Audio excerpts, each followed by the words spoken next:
لا حول ولا قوة إلا بالله العلي العظيم. بسم الله الرحمن الرحيم. والصلاة والسلام على أشرف الأنبياء المرسلين مولانا سيدنا نبينا شفيعنا أبو القاسم محمد.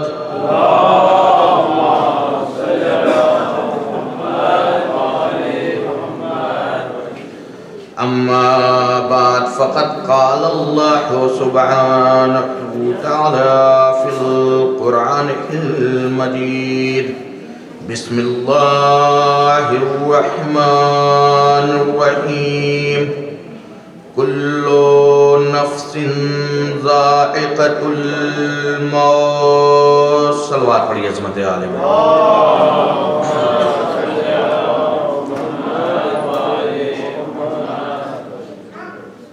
میں اپنی گفتگو کا آغاز کرنے سے پہلے آپ لوگوں سے گزارش ہے کہ آپ حضرات ایک مرتبہ سورہ حمد اور 3 مرتبہ سورہ اخلاص کی تلاوت فرما کر سید انتظار مہدی ابن سید امیر حسین رباب بیگم بنت میر مہدی علی انجم فاطمہ بنت سید انتظار مہدی نظر عباس ابن نظر حسن بیدار محمد تقی ابن سید شوکت علی سید اظہر حسن نقوی ابن سید مظہر حسین نقوی کی روح کو ارسال فرمائیں.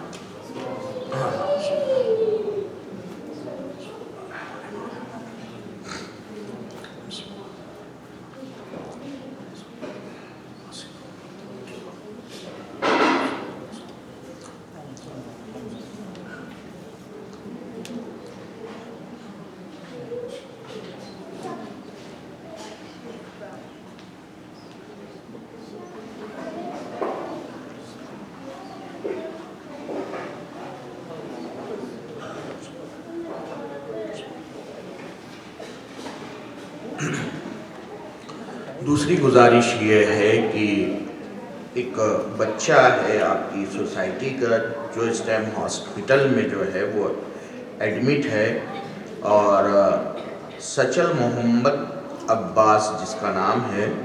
آپ لوگ سے گزارش ہے کہ آپ تمام مومنین اس کی صحت اور سلامتی کے لیے بآواز بلند نعرے صلوات پڑھیں.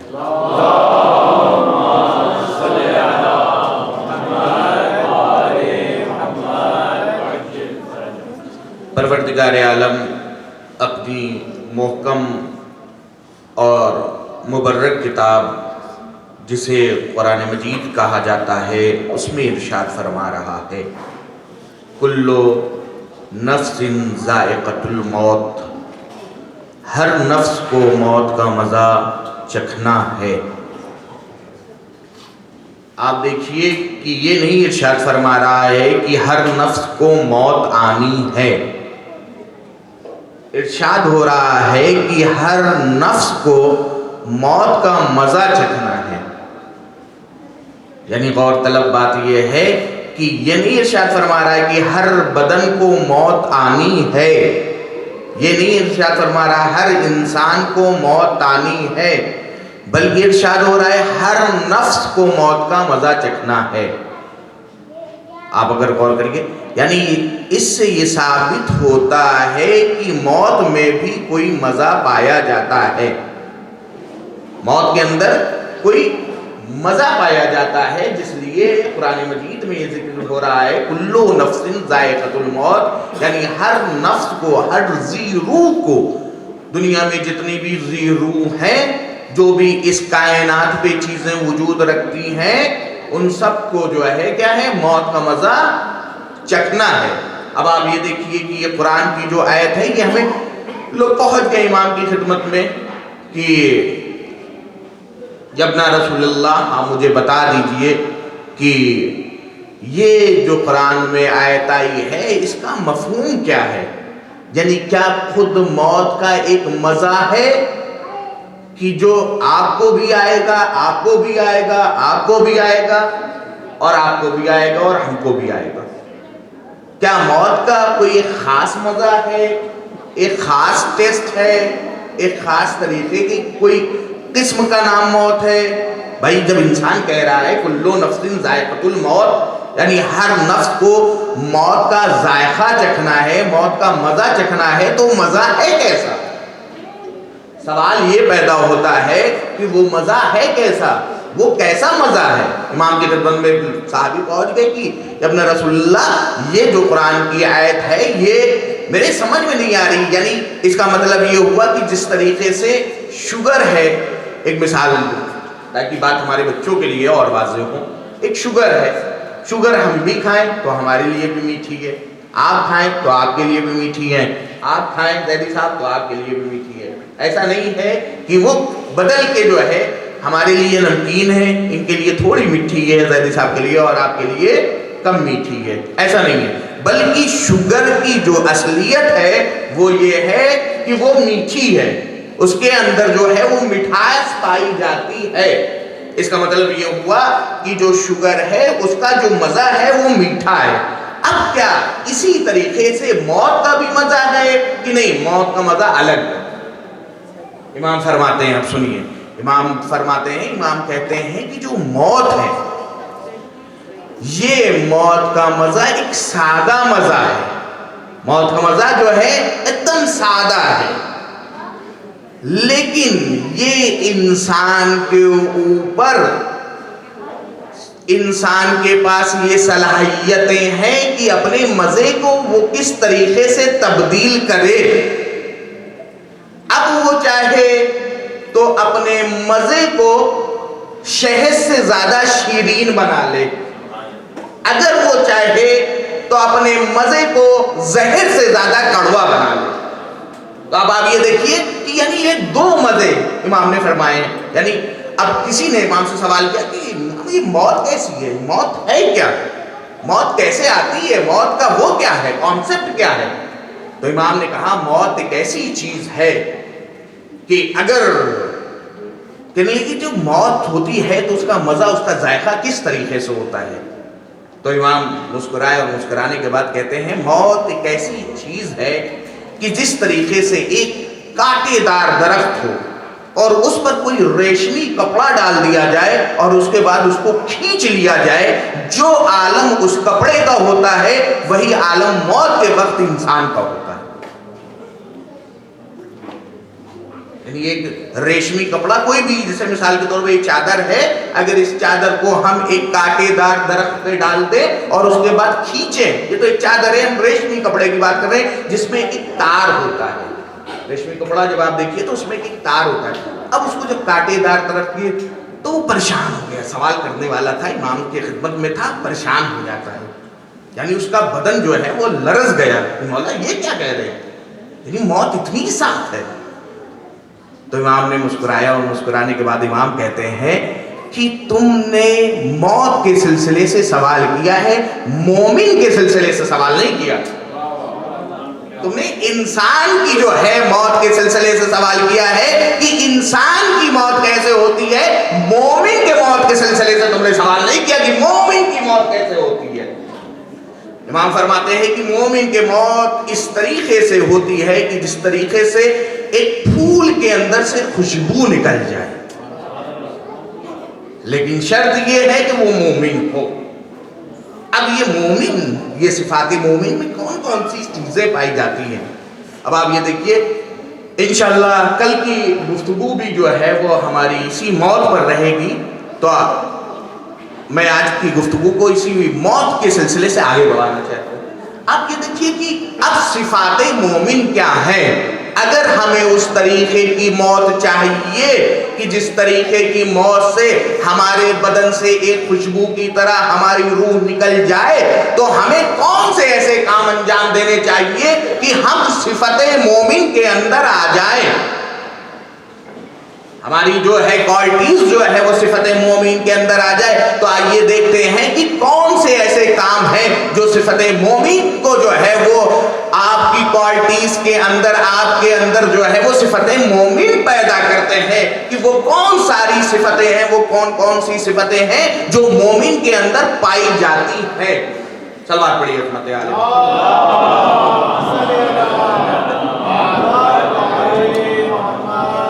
اب آپ دیکھیے کہ اس دنیا کے نبی جناب ابراہیم علیہ السلام، کون ابراہیم؟ جسے خلیل خدا کہتے ہیں۔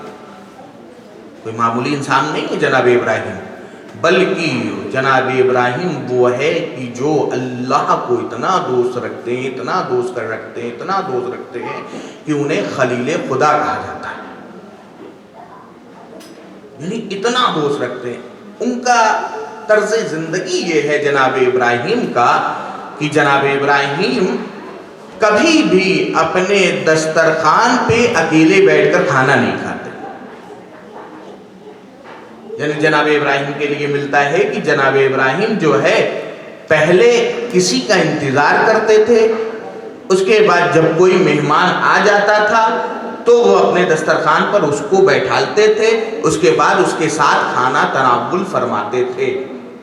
یعنی یہ ان کی زندگی کا روٹین تھا کہا جائے، وہ ان کی زندگی کا ایک وہ تھا، عمل تھا، جسے پروردگار عالم بہت محبوب سمجھتا تھا کہ یہ ہمارے بندوں کے لیے اتنا اپنے بھوک و پیاس کو جناب ابراہیم روکتے تھے، اور جب تک کوئی نہیں آتا تھا جب تک جناب ابراہیم وہ نہیں کرتے تھے۔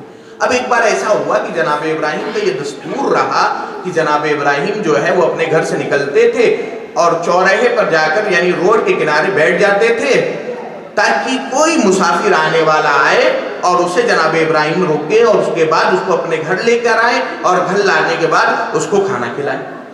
اب جناب ابراہیم ایک بار ایسا ہوا کہ جناب ابراہیم نکلے اپنے گھر سے، اور نکلنے کے بعد جب جناب ابراہیم راستے پہ بیٹھے ہوئے تھے تو کافی دیر تک جو ہے جناب ابراہیم وہاں پر بیٹھے رہ گئے، لیکن کوئی آنے والا ابھی تک آیا نہیں۔ اب دوپہر کا پورا وقت جو ہے وہ گزر گیا لیکن ابھی تک کوئی جناب ابراہیم کو ملا نہیں۔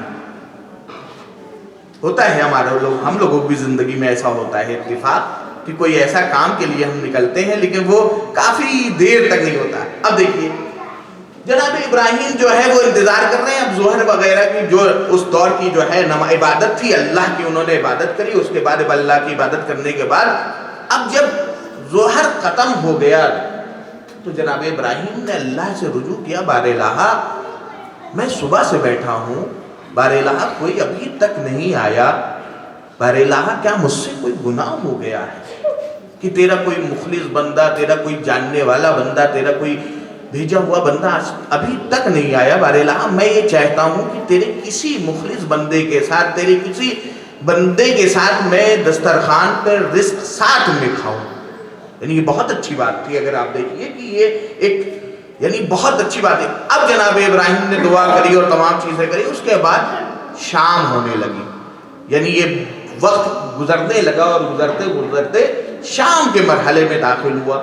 اب جب شام کے مرحلے میں داخل ہوا تو جناب ابراہیم ہے تھوڑا سے نا امید جیسے ہونے لگے کہ لگ رہا ہے کہ آج اللہ کا کوئی بندہ نہیں آئے گا۔ اب جناب ابراہیم اسی اس میں تھے، اسنا میں تھے کہ جناب ابراہیم کو جیسے کسی کی آنے کی آہٹ معلوم ہوئی کہ ادھر سے کوئی آ رہا ہے۔ اب جناب ابراہیم نے جلدی سے کھڑے ہونے کے بعد دیکھا انہوں نے تو محسوس ہوا کہ ہاں کوئی آ رہا ہے۔ اب جناب ابراہیم تیزی سے آگے بڑھے، تیزی سے آگے بڑھنے کے بعد جو ہے جناب ابراہیم نے کیا کیا، جناب ابراہیم نے آگے بڑھنے کے بعد اس کا استقبال کیا آنے والے کا، اور اس سے ریکویسٹ کری کہ پلیز آپ میرے ساتھ میرے گھر چلیے تاکہ ہم آپ کو اپنا مہمان آج کی شب جو ہے وہ قرار دیں۔ اب جناب ابراہیم جو ہے وہ شخص کو لے کر آئے اور آنے کے بعد اپنے دسترخوان بچھایا جناب ابراہیم نے، جس طریقے سے مہمانداری ہوتی ہے جناب ابراہیم کا یہ دستور رہا کہ جناب ابراہیم جو ہے یہ کام کیا کرتے تھے۔ اب بچھایا وغیرہ اور کھانا جو بھی تھا ان کے پاس وہ رکھا جناب ابراہیم نے دسترخوان کے اوپر۔ اب جب جناب ابراہیم نے یہ تمام چیزیں رکھ دیا تو جناب ابراہیم نے اب اس سے جو مہمان آیا تھا اس سے کہا شروع کریے، یعنی جناب ابراہیم نے ایک اس کو ٹکڑا دیا روٹی کا، اور اس کے بعد یہ تھا کہ بسم اللہ کریے، یعنی جناب ابراہیم نے بسم اللہ الرحمن الرحیم یعنی دیتے ہوئے کہا کہ بسم اللہ کریے، اور بسم اللہ کرنے کے بعد کھانا تناول فرمائیے، کھانا شروع کریے۔ تو اس نے کہا یہ بسم اللہ کیا ہے؟ یعنی پلٹ کر اس نے کہا یہ بسم اللہ کیا ہے؟ کہا یہ اللہ کے نام سے شروع کیا جاتا ہے، اس کا نام بسم اللہ ہے۔ تو اس نے کہا، پلٹ کر پوچھا آنے والے نے کہ یہ اللہ کون ہے؟ جناب ابراہیم اللہ کے بندے کو لے کے آئے تھے، اب آنے والا جو کہہ رہا ہے کہ اللہ کون ہے؟ جناب ابراہیم بڑے وہ ہوئے کہ بھائی اللہ کا دیا ہوا جو ہے وہ تمام نعمتیں ہمارے پاس ہے، اللہ جو ہے ہمارا بہت، یعنی ہم اللہ کو بہت زیادہ دوست رکھتے ہیں، اور اللہ ہی کی دی ہوئی تمام نعمتیں ہمارے پاس ہیں، اور یہ جو آنے والا ہے یہ اللہ ہی کو نہیں جانتا۔ اب جناب ابراہیم نے اس سے کہا کہ بسم اللہ کرے، اور بسم اللہ کرنے کے بعد جو ہے اللہ کا نام لے، اور اس کے بعد جو ہے کھانا تناول فرمائیے۔ اس نے کہا تھا کہ اگر آپ کو کھانا کھلانا ہے، جناب ابراہیم صاحب وہ خطاب ہو رہا ہے، اگر آپ کو کھانا کھلانا ہے تو ٹھیک ہے، اگر نہیں کھلانا تو ہم اللہ کو نہیں جانتے اور نہیں ہی جو ہے ہم جاننا چاہتے ہیں۔ اگر آپ کو اپنا مہمان مجھے قرار دینا ہے تو آپ جو ہے مجھے کھانا کھلائیے۔ اب بھائی اللہ کے دوست تھے، خلیل تھے اللہ کے جناب ابراہیم، کوئی معمولی ہستی نہیں تھے، دوست تھے، اپنا دوست کہتے تھے، یعنی پروردگار عالم جو ہے بہت زیادہ دوست، پروردگار عالم کو بہت زیادہ دوست رکھتا تھا جناب ابراہیم کو۔ اب جیسے ہی جناب ابراہیم نے اس کا تیور دیکھا، یعنی کھلانا ہو کھلاؤ، نہ کھلانا ہو نہ کھلاؤ، جناب ابراہیم جو ہے وہ ہو گئے کہ کیسے ہو سکتا ہے کہ ہمارے اللہ کو نہ ماننے والا ہمارے دسترخوان پہ ہمارے ساتھ کیسے کھانا کھا سکتا ہے؟ یعنی یہ اللہ کو نہیں مان رہا، اس کے بعد یہ کیسے ہو سکتا ہے کہ میں اس کی میزبانی کروں جو ہمارے دوست کا جو ہے وہ دشمن ہے؟ بلکہ اس نے سراہنے انکار کر دیا کہ میں نہیں وہ کہوں گا۔ اب جو ہے اب جناب ابراہیم بھی یہ جو رویہ تھا اس کے خلاف یہ کام تھا کہ جناب ابراہیم دسترخوان پہ، لیکن جناب ابراہیم کی محبت اللہ سے اتنی تھی کہ جناب ابراہیم نے یہ برداشت کیا کہ یہ بندہ ہمارے دسترخوان پہ کھانا نہ کھائے۔ اب جناب ابراہیم نے بھی کہا اگر تم نام لے کر کھانا نہیں کھاؤ گے تو ہم تمہیں کھانا نہیں دے رہے۔ اب جیسے اس نے کہا ٹھیک ہے تم مجھے کھانا نہیں دے رہے، ہم جا رہے ہیں، وہ اٹھا اور چلتا گیا۔ اب جیسے ہی وہ چلتا ہے تو ملتا ہے روایتوں میں کہ وحی نازل ہوئی، اے ابراہیم تم نے یہ کیا کیا؟ اے ابراہیم تم نے یہ کیا کیا؟ اے ابراہیم تم نے یہ کون سا کام کیا؟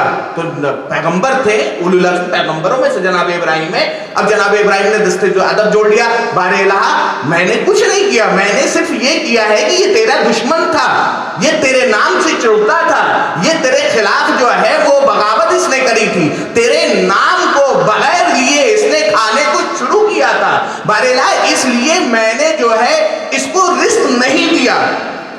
اب بھائی محبت تھی جناب ابراہیم کو پروردگار عالم سے، اسی لیے جناب ابراہیم نے نہیں دیا۔ اب آپ یہ دیکھیے کہ جیسے ہی جناب ابراہیم نے اس کو نہیں دیا تو جو پروردگار عالم ہے یہ ابراہیم تم نے یہ کیا کیا؟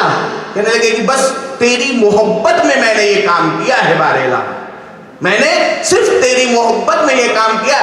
اللہ نے جناب ابراہیم سے پلٹ کر پتہ ہے کیا کہا؟ اللہ نے کہا اے ابراہیم تم نے یہ غضب کیا کیا؟ کیا تمہیں نہیں پتا کہ اس روح زمین پر یہ بندہ ہے، یہ روح زمین ہماری بنائی ہوئی ہے، میں جتنے دن سے جب سے یہ روح زمین پر یہ بندہ ہے تب سے میں اس کو رزق دے رہا ہوں، اے ابراہیم تم کون ہوتے ہو اس کا رزق روکنے والے؟ اے ابراہیم تم کون ہوتے ہو اس کا رزق لینے والے؟ ہم نے تمہیں رزق سے مالا مال کیا ہے، ہم نے تمہیں دولت سے مالا مال کیا ہے، تم یہ نہیں ہوتے، تم یہ نہیں کر سکتے۔ اب جناب ابراہیم نے جیسے یہ سنا پلٹے، جلدی سے رجوع کیا اس کی طرف کہ آ جاؤ جو ہے وہ دسترخوان پہ کھا لو۔ اب آپ یہ دیکھیے کہ یہ یعنی پروردگار عالم، اب دیکھیے یہ امامت کی پہلی منزل پر جناب ابراہیم فائز تھے، جہاں میں لانا چاہ رہا تھا جناب ابراہیم جو ہے امامت کی پہلی منزل پر فائز تھے۔ تو اب تاریخ نے لکھا کہ جو نبی امامت کی پہلی منزل پر فائز ہو وہ اپنے دسترخوان پر کچھ ایسے لوگوں کو بیٹھنے نہیں دیتا، لیکن جب یہ امامت بڑھتے بڑھتے اپنے اصلی منصب تک پہنچی تو دیکھا گیا کہ وہی امام کبھی کافروں کو گھروں میں غلہ پہنچا رہا ہے، کبھی اپنے گوشت پر رکھ کے یتیموں کے گھروں میں رزق پہنچا رہا ہے، کبھی مسکینوں کے گھر میں رزق پہنچا رہا ہے، کبھی جو ہے کبھی غریبوں کے گھروں میں رزق پہنچا رہا ہے، کبھی بیواؤں کے جو ہے گھروں میں رزق پہنچاتا ہوا نظر آیا۔ یہ منصب امامت۔ اب آپ یہ دیکھیں کہ یہ خود جو ہے پروردگار عالم نے منصب امامت بھی، یعنی منصب امامت کا پہلی اسٹیج، دوسرا اسٹیج، تیسرا اسٹیج، اس طریقے سے جب یہ امامت چلتے چلتے امام علی تک پہنچی تو ہمیں یہ نظر آیا۔ اب دوسرے مرحلے میں یہی امامت جب امام حسن علیہ السلام کے پاس پہنچی تو ایک ایسا دسترخوان ہمیں نظر آتا ہے جس میں کافر بھی کھا رہے ہیں، جس میں مسلمان بھی کھا رہے ہیں، جس میں کفار بھی کھا رہے ہیں، جس میں منافقین بھی کھا رہے ہیں، جس میں صالحین بھی کھا رہے ہیں۔ آپ یہ دیکھیے کہ یہ رزق کا ایک سسٹم کھلا ہوا، یہ پروردگار عالم کی طرف سے دیا ہوا منصب امامت تھا۔ امام یہ جانتے تھے۔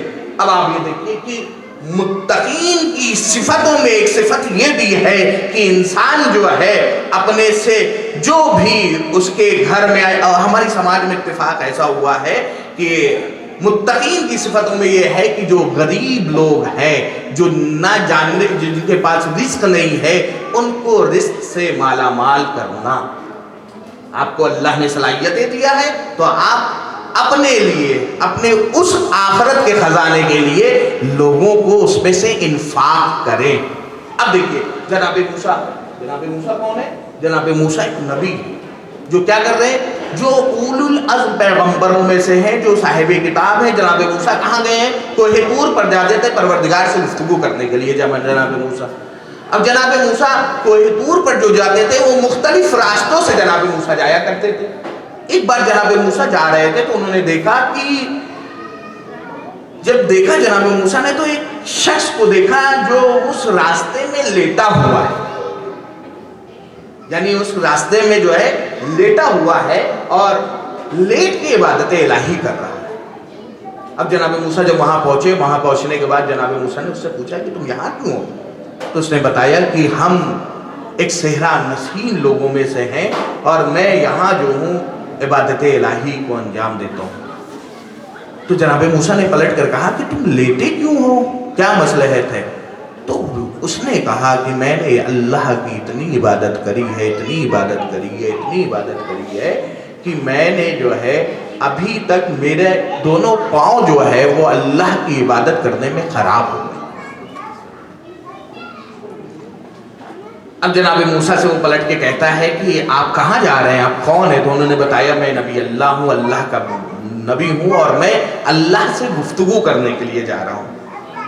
تو جناب موسیٰ بڑے پریشان ہوئے، اور بڑے پریشان ہونے کے بعد جناب موسیٰ نے اس سے سوال کیا کہ بھائی جب تمہارے پاؤں خراب ہیں اور تم اٹھ نہیں پا رہے ہو تو کیا تم لیٹے لیٹے عبادت کر رہے ہو؟ اب عبادت کا مسئلہ دیکھیے، وہاں رزق کا مسئلہ تھا، یہاں عبادت کا مسئلہ ہے۔ یہ متقین کی صفت ہے جو میں آپ کے سامنے بیان کر رہا ہوں۔ اب یہ دیکھیں یہاں عبادت کا مسئلہ، اب وہ کہنے لگا جی میں جو، تو جناب موسیٰ نے پلٹ کر اس سے پوچھا کہ یہ بتاؤ کہ تمہارے رزق کا انتظام کیسے ہوتا ہے؟ ایک سوال اٹھتا ہے نا کہ ایک انسان جب پاؤں سے چل نہیں پا رہا ہے، ایک انسان کہیں جا نہیں پا رہا ہے تو اس کے رزق کا انتظام کہاں سے ہوتا ہے؟ تو جناب موسیٰ پلٹ کے کہتے ہیں کہ پروردگار عالم نے ایک فرشتے کو، یعنی ایک پرندے کو معین کر رکھا ہے، وہ ایک جو ہے کچھ غذا لے کر آتا ہے اور اپنی چونچ سے مجھے کھلاتا ہے۔ یہ پروردگار عالم نے میرے لیے مقرر کر رکھا ہے، وہ روز آتا ہے اور مجھے اپنی چونچ سے یہ غذا جو ہے وہ دیتا ہے، اور میں اسی پروردگار عالم کی عبادت کرتا ہوں جو مجھے یہاں تک رزق پہنچا رہا ہے۔ اب اس کے بعد جو ہے جناب موسیٰ جو ہے، اب جب جناب موسیٰ سے گفتگو ہوئی اور اہم کلامی ہوئی، اس کے بعد جناب موسیٰ جب بہت شارٹ میں لا رہا ہوں تاکہ جو ہے پوری گفتگو ہے یہاں پر ان سے، لیکن میں بہت تیزی کے ساتھ آگے بڑھ رہا ہوں. اب جناب موسیٰ نے جیسے ہی یہ کام کیا تو جناب موسیٰ جانے لگے اور اس کی احوال پرسی کر کے یہ پوچھا. اب جب جانے لگے جناب موسیٰ تو جناب موسیٰ سے وہ کہنے لگا کہ ذرا سے یہ پوچھ لینا اپنے پروردگار، اے موسیٰ یہ پوچھ لینا اپنے پروردگار سے کہ ہمارا جنت میں مقام کون ہے.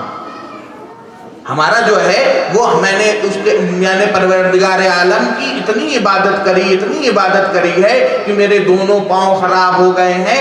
ہمارا جنت میں مقام کون ہے؟ میں کس اب جناب موسیٰ گئے، جناب موسیٰ نے گفتگو کری پروردگار عالم سے. اب جب واپس ہونے لگے جناب موسیٰ نے تو پروردگار عالم بھول گئے جناب موسیٰ اس بات کو پوچھنے کے لیے کہ جس نے اس نے پوچھا تھا. اب جناب موسیٰ پلٹے تو پروردگار عالم کا حکم ہوا، اے موسیٰ کسی نے تم سے کچھ کہا تھا، اے موسیٰ تم سے کسی نے کوئی پیغام ہم تک بھجوایا تھا، اے موسیٰ کیا تم اس کے بارے میں نہیں پوچھو گے؟ اب جناب موسیٰ جلدی سے جو ہے ٹینشن پہ ہوئی ان کی، اور انہوں نے فوراً جو ہے پروردگار عالم سے سوال کیا کہ پروردگار عالم تیرے اس بندے نے جو عبادت الہی میں اتنا مصروف تھا اس نے یہ سوال کیا ہے کہ اس کا جنت میں مقام کیا ہے، اس کا جنت میں مقام کیا ہے. اب پروردگار عالم کی طرف سے ایک آواز آئی کہ اس کا جنت میں کوئی مقام نہیں ہے. یعنی آپ دیکھیے جناب موسیٰ کلیم اللہ ہے، اللہ سے گفتگو کرتے ہیں، ان سے پروردگار عالم کہہ رہا ہے کہ اس بندے کا جس نے میرے لیے اتنی عبادتیں کری ہے اس کے لیے جنت کا کوئی مقام نہیں ہے. اب جناب موسیٰ بڑے پریشان، اتنی عبادتیں کری، اتنا وہ کیا، اس کے بعد بھی جنت میں اس کا کوئی مقام نہیں ہے، کیا مسئلہ ہے؟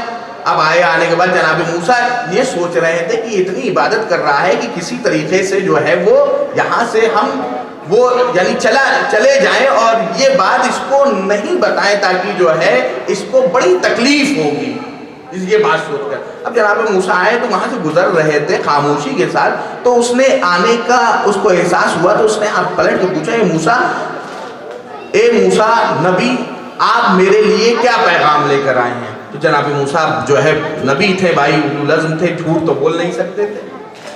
اب نبی تھے تو اس وجہ سے جناب موسیٰ نے پلٹ کے فوراً کہا کہ دیکھو اللہ نے تمہارے لیے یہ پیغام بھیجا ہے کہ تمہارا جنت میں کوئی مقام نہیں ہے، تمہارا جنت میں کوئی مقام نہیں ہے. اتنی عبادتیں کری اس کے بعد بھی تمہارا جنت میں کوئی مقام نہیں ہے. اب جناب موسیٰ جو ہے اس سے جیسی یہ جملہ جناب موسیٰ نے کہا وہ چیخ مار مار کے رونے لگا اور رونے لگا. تھوڑی دیر گزرے تھے کہ اس نے جناب موسیٰ سے کہا، اے موسیٰ اگر آپ اللہ کے ولی ہیں اور اللہ کے نبی ہیں تو میں ایک بار آپ کو اور اللہ کے پاس بھیجوں گا. اب اس نے پوچھا کہ اے موسیٰ صرف اللہ سے یہ پوچھ کے آئیے کہ میرا جنت میں مقام کس لیے نہیں ہے، میں نے اتنی عبادت کری، اب جنت میں مقام میرے لیے یعنی کیوں نہیں ہے؟ اب جناب موسیٰ جلدی گئے اور جانے کے بعد وہاں سے پوچھ کے آئے اور پوچھنے کے بعد اس نے بتایا، جناب موسیٰ کو بتایا کہ اس لیے پروردگار عالم نے تمہارا جنت میں کوئی مقام نہیں رکھا، اس لیے نہیں رکھا کہ جو پرندہ آتا ہے اور تم اس کو جو ہے تمہیں وہ اتنے سالوں سے کھلا رہا ہے، تم نے آج تک ایک بار بھی اس پرندے سے نہیں پوچھا کہ تم نے کھانا کھایا ہے کہ نہیں کھایا، تمہارا پیٹ بھرا ہے کہ نہیں بھرا. وہ آتا ہے تمہیں کھانا کھلاتا ہے اللہ کے حکم سے، لیکن آج تک تم نے ایک بار بھی اس پرندے سے یہ سوال نہیں کیا کہ تم نے کھانا کھایا ہے کہ نہیں کھایا. لو تم بھی اس میں سے تھوڑا سا کھا لو، لو تمہارا پیٹ بھرا ہے کہ نہیں بھرا. بس اس بنا پر تمہارا جو ہے جنت میں کوئی مقام نہیں ہے. اب وہ رونے لگا، جناب موسیٰ سے کہتا ہے کہ جناب موسیٰ سے یہ کہتا ہے کہ ایک جناب موسیٰ آپ اللہ سے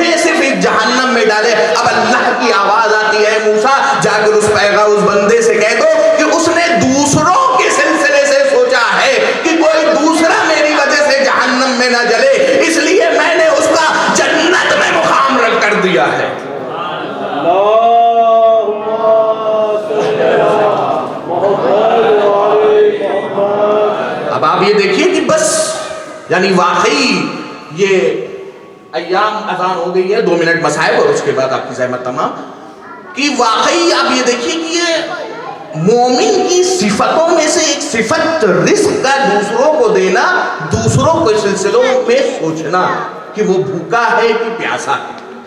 اب موت کہتی ہے یعنی کل نفس ذائقۃ الموت، ہر نفس کو موت کا مزہ چکھنا ہے، تو یعنی اب مومن جو ہے جب موت کا مزہ میٹھا تب ہوگا جب مومن ان تمام صفاتوں میں پایا جائے گا، تب اس کا مزہ جو ہے وہ میٹھا ہوگا۔ اب آپ یہ دیکھیے واقعی یہ عزاداری، یہ مجلسیں ہمیں بہت کچھ سکھاتی ہیں اور ہمارے لیے ایک نعمت ہے پروردگار عالم نے عطا فرمایا ہے۔ واقعی سید الشہداء کی عزاداری اگر ہم دیکھیں تو ہمیں بہت کچھ سکھاتی ہے، لیکن بس یہ ہے کہ ہمارے اندر کتنا ظرف ہے کہ ہم کتنا سیکھیں اس عزاداری سے۔ ہاں عزیزو، واقعی ایک مومنہ کی سال ثواب کی مجلس ہے۔ میں کہوں گا کہ بڑے خوش قسمت ہیں ہم لوگ کہ جیسے ہی انتقال ہوا ہوگا مومنہ کا، فوراً لوگ پہنچ گئے ہوں گے اہل خانہ کے پاس، اس لیے پہنچ گئے ہوں گے تعزیت پیش کرنے کے لیے۔ لیکن تاریخ نے لکھا ہے کہ ہاں جب شہزادی جناب فاطمہ رسول خدا صلی اللہ علیہ وسلم کی بیٹی کا انتقال ہوا ہے تو مدینہ کے لوگ ہیں، کوئی تعزیت کے لیے نہیں آیا۔ میں کہوں گا بڑا خوش نصیب ہیں آپ لوگ کہ جیسے ہی جو ہے ہاں اعلان ہوا، مومنین جمع ہونے لگے، ہاں غسل و کفن کی تیاریاں ہونے لگی، ہاں تمام لوگ جمع ہونے لگے۔ لیکن چلیے مدینہ چلتے ہیں، تو چھوٹے چھوٹے بچے ہیں جسے حسن اور حسین کہتے ہیں، ہاں شہزادی کی شہادت جو ہوئی ہے پتہ ہے کس لیے ہوئی ہے؟ ہاں بعد رسول یہی شہزادی ہے کہ جسے امت مسلمان تماچے لگائے، ہاں یہی شہزادی ہے کہ بعد رسول لعینوں نے شہزادی کے پسلیوں پر دروازہ گرا دیا۔ ہاں صرف دروازہ نہیں گرایا بلکہ تازیانے لگائے، ہاں یہی شہزادی ہے۔ ہاں عزیزو، بس یہ شہزادی ہے کہ جسے تماچے بھی لگائے، ہاں یہی شہزادی ہے کہ بعد رسول، بعد رسول، ہاں اسے اتنی دیر دربار میں کھڑا رکھا کہ جس کے بال سیاہ تھے جب دربار میں گئی ہے، لیکن جب واپس آئی ہے تو روایتوں میں ملتا ہے کہ شہزادی کے بال سفید ہو گئے تھے۔ ہاں کفن دینے والے، ہاں ایصال ثواب کرنے والے یہاں موجود تھے، لیکن آئیے مدینہ چلتے ہیں۔ جو چھوٹے چھوٹے بچے ہیں، ہاں جناب زینب ہے، جناب ام کلثوم ہے، ہاں مولا متقیان ہے، ابھی تک مولا متقیان نہیں روئے۔ ہاں روایت میں ملتا ایک وقت آتا ہے کہ مولا متقیان فاتح خیبر چیخ مار کر رو پڑا۔ ہاں جب غسل کی باری آئی تو دیکھا شہزادی کی پسلی ٹوٹی ہوئی تھی۔ ہاں جناب امیر نے غسل دیا۔ ہاں روایتوں میں لکھا ہے کہ بس ایک بار کفن جو ہے جناب شہزادی کو کفن دیا گیا۔ اب مولا متقیان ایک ایک بچے کو کہتے ہیں آؤ اپنی ماں کا آخری دیدار کر لو۔ حسن آگے بڑھے، زینب آگے بڑھی، ام کلثوم آگے بڑھی۔ ہاں مولا کائنات امام حسین سے کہتے ہیں اے بیٹا حسین، اپنی ماں کا آخری دیدار کر لو۔ روایتوں میں ملتا ہے امام حسین نے بابا سے کہا اے بابا، اے بابا، جب تک اماں نہیں بلائیں گی ہم نہیں آئیں گے۔ ہاں اماں ہمیں بلاتی تھی تو ہم آتے تھے۔ ہاں یہ آواز شہزادی کے کان میں پہنچی، بندے کفن ٹوٹے، آجا میرے حسین میری آغوش پہ آجا۔ ہاں حسین ماں کے کلیجے سے لپٹ گئے، فرشتوں میں کوہرام برپا ہو گیا۔ حکم آیا اے علی حسین کو اپنی ماں سے جدا کر لو۔ قال لعنة الله على القوم الظالمين سيعلم الله من قلبهم.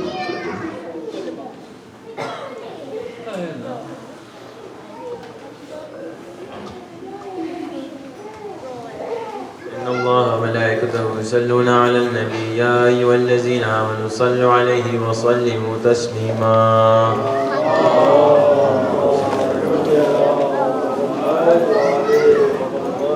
الله أكبر الله أكبر الله أكبر الله أكبر. أشهد أن لا إله إلا الله أشهد أن لا إله إلا الله أشهد أن محمدا رسول الله أشهد أن محمدا رسول الله أشهد أن عليا ولي الله أشهد أن عليا أمير المؤمنين حجة الله. هيا على الصلاة هيا على الصلاة هيا على الفلاح